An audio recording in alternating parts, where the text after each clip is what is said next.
Monsieur Roger Bongos, merci infiniment de vouloir accorder cet entretien à la radio francophone iranienne. Vous êtes journaliste africain et rédacteur en chef de Afrique Rédaction. Monsieur Bongos, est-ce que vous pouvez nous donner votre avis, votre point de vue sur le référendum du 9 janvier au Sud-Soudan, au-delà bien entendu du résultat, même si on parle de la partition du pays? Écoutez, chers confrères, concernant ces référendums, ça nous inquiète, nous les Africains d'abord, commençons par ces référendums. L'image en fait de ces référendums montre bien ce que la communauté internationale veut faire de l'Afrique. Précisément dans des zones où il y a des richesses, là où il y a des minerais, là où aussi il y a qu'on appelle les zones stratégiques. La zone stratégique du Soudan, c'est une zone où les Occidentaux sont derrière cette zone, en commençant par l'Israël et les États-Unis.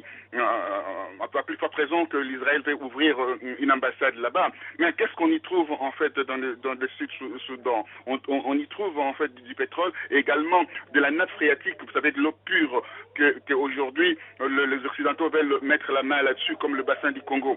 Voilà le fondement, le but en fait de cette partition. C'est pas seulement de séparer entre le nord et le sud pour essayer de dire voilà, les chrétiens soient dans leur zone et le musulman dans leur zone, mais simplement c'est de l'ordre stratégique et mercantile. Voilà la réponse que je peux donner à cela. C'est un drame. Pourquoi le drame là? Le drame là va toucher à la fois la RDC, le Soudan. Ils vont monter, ils sont dans le faire en Irak. Voilà, c'est la stratégie de ce que Brzezinski disait, le stratège américain disait que voilà, nous allons créer en fait une tension dans le monde pour refaire une nouvelle démocratie. Mais la nouvelle démocratie là serait quoi? Serait simplement de confisquer les zones où il y a plus de minerais et également des zones stratégiques pour élaborer leur politique de la terre brûlée. Voilà.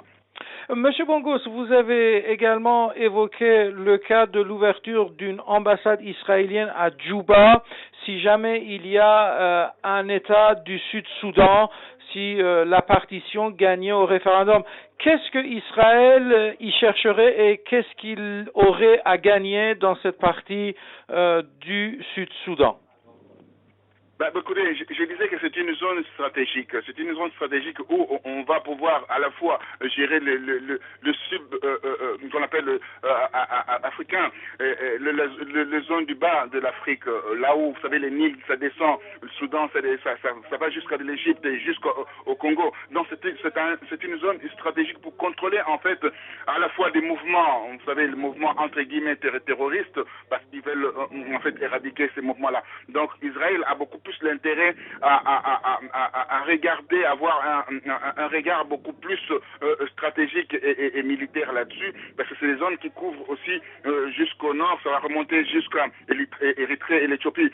Vous savez bien que l'Éthiopie aujourd'hui, l'Érythrée, c'est une zone israélienne, donc ce qui fait que donc il faut que l'hégémonie descende jusqu'à dans ces zones-là pour qu'il y ait un contrôle systématique de la zone. Enfin, c'est stratégique et aussi à la fois, comme j'ai dit, économique. Donc, le référendum sera victorieux pour le Sud. Il ne faut pas croire. Hein. Vous savez, on voit la situation aujourd'hui en Côte d'Ivoire. On peut faire tout ce qu'on veut par rapport au référendum.